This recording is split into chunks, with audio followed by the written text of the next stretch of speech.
నమస్తే, నేను Yogita. Welcome to సత్యాగ్రహి. 2 లక్షల ఉద్యోగాలు, ఏడాదికి ఒక జాబ్ క్యాలెండర్. గెలిచిన తెల్లారే అశోక్ నగర్ రోడ్ల మీదకొచ్చి మీ సమస్యలు తీరుస్తా.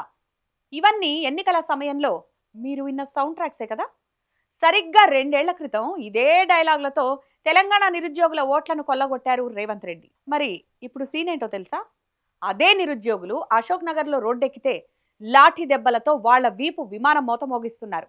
అధికారంలోకి రాకముందు నిరుద్యోగ జేఏసీ పేరుతో ఓట్లేయించుకున్న కాంగ్రెస్ పార్టీ ఇప్పుడు అధికారంలోకి వచ్చాక నిరుద్యోగుల నెత్తిన పెద్ద బండలేస్తోంది.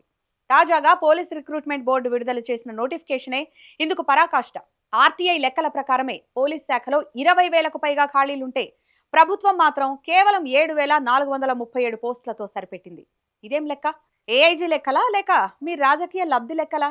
ఈ రోజు నిరుద్యోగుల ఆవేదనపై పూర్తి వివరాలు ఈ వీడియోలో చూద్దాం. పోలీస్ శాఖలో ఉన్న ఖాళీల గురించి ఎవరో బయట వ్యక్తి చెప్పలేదు.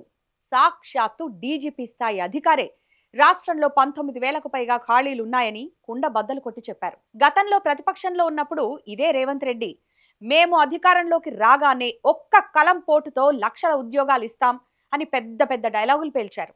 మరి ఇప్పుడు అధికార పీఠం ఎక్కాక ఆ కలం ఏమైంది? ఇంట్లో పెట్టి మర్చిపోయారా? లేక ఆ కలంలో మైసూర్ బజ్జీ నూనె పోసారా? డీజీపీ చెప్పిన లెక్కల ప్రకారం దాదాపు 20,000 పోస్టులు భర్తీ చేయాలి. కానీ నోటిఫికేషన్కి వచ్చేసరికి ఆ సంఖ్య 7,437కి పడిపోయింది.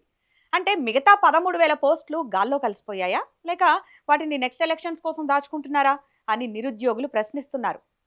ఈ అరకొర నోటిఫికేషన్ను వ్యతిరేకిస్తూ అయ్యా మా బ్రతుకులు ఆగం కావద్దు, ఖాళీగా ఉన్న అన్ని పోస్టులను భర్తీ చేయండి అని నిరుద్యోగ జేఏసీ ఆధ్వర్యంలో యువత శాంతియుతంగా నిరసన తెలిపింది. మరి ప్రజాపాలన ఇస్తామన్న కాంగ్రెస్ ప్రభుత్వం ఏం చేసింది? పూలు చల్లి స్వాగతం పలికిందా? లేదు. పోలీసులను రంగంలోకి దించి లాఠీ చార్జ్ చేయించింది. ఓట్లు గుద్దినప్పుడు యువత కనిపించింది, కానీ అధికారంలోకి వచ్చాక సమస్యలపై నిలదీస్తే మాత్రం లాఠీలే గుర్తుకొచ్చాయా? గెలిచిన తెల్లారే అశోక్ నగర్కు వస్తా అన్న సీఎం రేవంత్ రెడ్డి 2.5 ఏళ్లు దాటినా అశోక్ నగర్ వైపు కన్నెత్తి కూడా చూడలేదు. మరి ఎందుకంటే ఇప్పుడు అక్కడ ఉన్నది విద్యార్థులు కాదు, ఆయన ఇచ్చిన మోసపూరిత హామీలను ప్రశ్నించే నిరుద్యోగులు. మరి కొన్నేళ్లుగా నోటిఫికేషన్లు రాక వచ్చిన పేపర్ లీకేజీలతో బలైపోయి వేలాది మంది యువత ఇప్పటికే వయోపరిమితి దాటిపోయారు. కాంగ్రెస్ ప్రభుత్వం వస్తుంది, ఏజ్ లిమిట్ పెంచుతుంది, మాకు న్యాయం చేస్తుందని ఎన్నో ఆశలతో ఎదురు చూశారు. కానీ తాజాగా విడుదల చేసిన నోటిఫికేషన్లో వయోపరిమితి సడలింపులపై ఎలాంటి వెసులుబాటు కల్పించలేదు. దీంతో లక్షలాది మంది నిరుద్యోగ యువత గుండెల్లో రైళ్లు పరిగెడుతున్నాయి. మా జీవితాలతో ఇలా ఆడుకోవడం మీకు తగునా అంటూ కన్నీరు మున్నీరవుతున్నారు. ఈ వ్యవహారంపై బీఆర్ఎస్ పార్టీ తీవ్రంగా స్పందించింది. కాంగ్రెస్ సర్కార్ నిరుద్యోగ ఆకాంక్షలను గాలి కొదిలేసిందని బీఆర్ఎస్ పార్టీ మండిపడింది. డీజీపీనే స్వయంగా 19,000కు పైగా ఖాళీలున్నాయని చెబుతుంటే కేవలం 7,437 పోస్టులకు నోటిఫికేషన్ ఇవ్వడం మోసం కాక ఏంటని బీఆర్ఎస్ నాయకులు నిలదీశారు.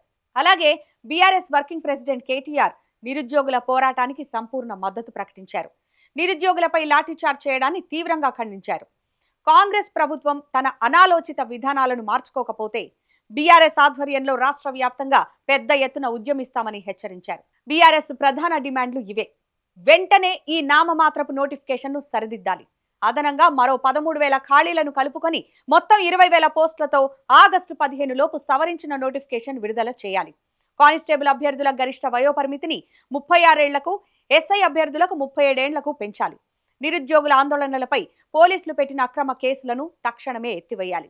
ఒక్కటి మాత్రం నిజం, అధికారంలోకి రావడానికి నిరుద్యోగ జేఏసీని, యువతను ఒక మెట్లుగా వాడేసుకున్న కాంగ్రెస్ పార్టీ ఇప్పుడు పీఠం ఎక్కాక వాళ్లే భారంగా మారినట్టు చూస్తోంది.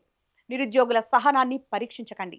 ఇప్పటికైనా కళ్లు తెరిచి మొత్తం 20,000 పోలీస్ పోస్టులను భర్తీ చేయకపోతే రాబోయే రోజుల్లో రాష్ట్ర వ్యాప్తంగా నిరుద్యోగ సునామీ సృష్టించడం ఖాయం. రేవంత్ రెడ్డి పాలనకు నిరుద్యోగులే త్వరలో తగిన బుద్ధి చెబుతారు. ఇక ఈ వీడియోపై మీ అభిప్రాయం ఏంటి? కాంగ్రెస్ ప్రభుత్వం చేస్తున్న ఈ మోసాన్ని మీరెలా చూస్తున్నారు? ఈ వీడియో కింద కామెంట్ సెక్షన్ లో మీ అభిప్రాయాన్ని తెలియజేయండి. ఈ వీడియో నచ్చితే లైక్ చేయండి, షేర్ చేయండి. ఇలాంటి ఇంట్రెస్టింగ్ అప్డేట్స్ కోసం ఇప్పుడే మన ఛానల్ ని సబ్స్క్రైబ్ చేసుకోండి. Thanks for watching.